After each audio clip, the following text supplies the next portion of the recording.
Welcome to At Liberty. I'm George Botros, editor-in-chief of The Liberty, and today I have Kai Cobbs with me. Kai Cobbs is the managing editor of The Liberty, and he has just released part one of a two-part series on why single-payer healthcare is America's best option. Thanks for coming on, Kai. Thank you for inviting me. So, for people who aren't aware, could you describe what a single-payer system would look like and the underlying goal of it?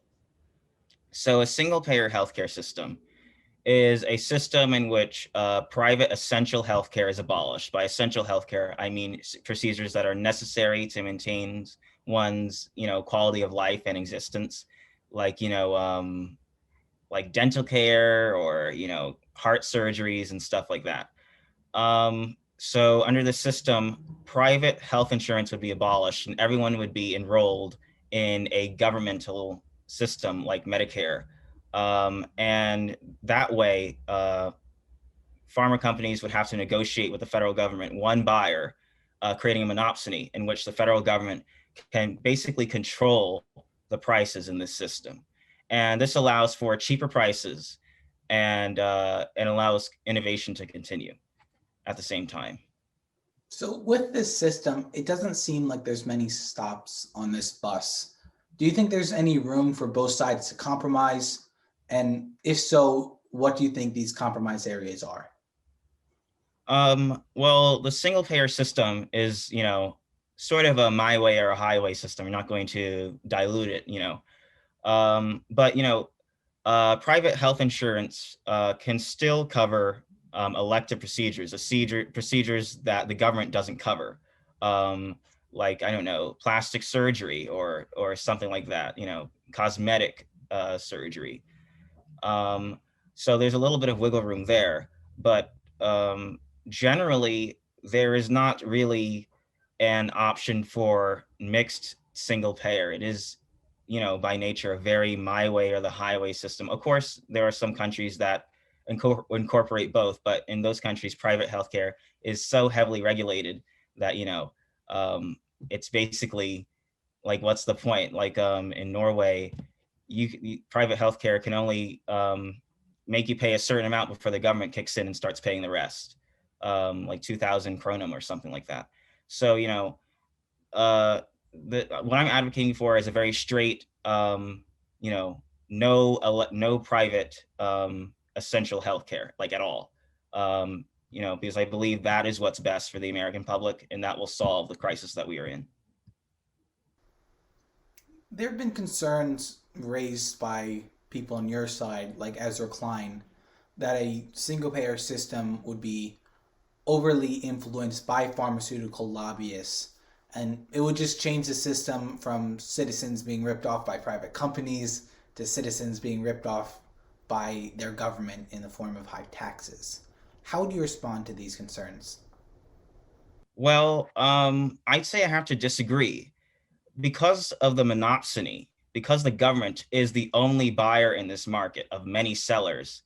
You know, the companies want to make a profit, so they will have to sell to the government at whatever price the government accepts. So if the prices are too high and result in crazily high taxes, that is the government's fault. They're choosing to allow for prices that high, for unnecessarily high prices. And that will kind of negate the entire single payer system. In a single payer system, the government will keep things affordable. The government will keep taxes lower than what most Americans pay in insurance premiums. So most Americans will be saving money.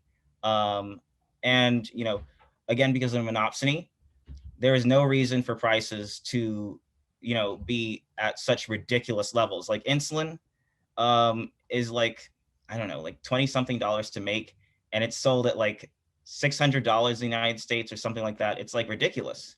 So, hospitals could overcharge you for something like a Band-Aid. I mean, it really is insane. So, in a single payer system, of course, the government, this doesn't, solve the whole lobbying thing or legalize corruption or anything like that. But um, if we have good leaders who actually care about the public, the prices on single payer in terms of taxes will remain low. and the level of the price levels that we accept from pharma companies will also remain low, to the benefit of the American public. So I disagree with that person. I don't think that that will happen. But more specifically, what stops these pharmaceutical companies from colluding together, like you believe they have with insulin and other medications, and just going to the government and saying, "All right, you're a much bigger client now. We're going to charge double what we used to." What stops them from doing that? Well, what stops them from doing that is that a company's main goal is to make money. And the United States is the largest market for literally everything in the entire world. Um, so if a pharmaceutical company is refusing to come to the table with the price a government accepts, the government will just say no, and and then the pharmaceutical company won't be making any money at all off of that product. So that's a massive loss. That's like a massive loss for the pharmaceutical company. So it's just not going to happen. If these pharmaceutical companies say this number for long enough, the government eventually has to pay it, right? I mean, well, the pharmaceutical companies are kind of at the mercy of the government, because the government has enough time and money to wait for however long it wants. The pharmaceutical company doesn't, and that's why in single payer countries this sort of thing doesn't happen. You don't hear about Canadians not getting access to insulin because pharma companies sort of get into a stalemate with the government. They know their place, essentially. They know that they want to make money, and they cannot get into this price war with the government, which they will most certainly lose.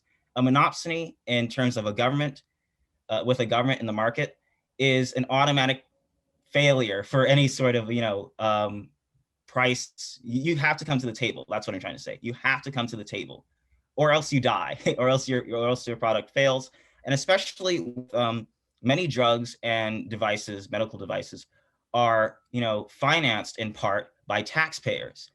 It'll be relatively easy to establish a law that makes it easier to negotiate with pharma companies over devices and drugs made with taxpayer money. So the government makes the laws. The government in a monopsony, it is really a win-win situation for them. There's no universe where a pharma company would ever even get the gall to do that, because that would look really, really bad in terms of the eyes of the public, and it would just fail. There's no winning scenario for that. That's why that doesn't happen in any other country that has single payer. So I'm definitely excited for part 2 of your article. What can people expect? Well, part 2 goes into the economic and business and innovation ramifications with implementing single payer in the United States. So that means employer-based health insurance and its effect on workers and the economy. How the government can make sure that innovation still happens under single payer, and and how much it's the cost efficiency of single payer. So I urge you to read this article. I worked very hard on it, and it'll be out soon. Kai, it's been a pleasure talking to you. If you're interested in hearing more, the first part of Kai's article is out now, and the second part will be out December 27th.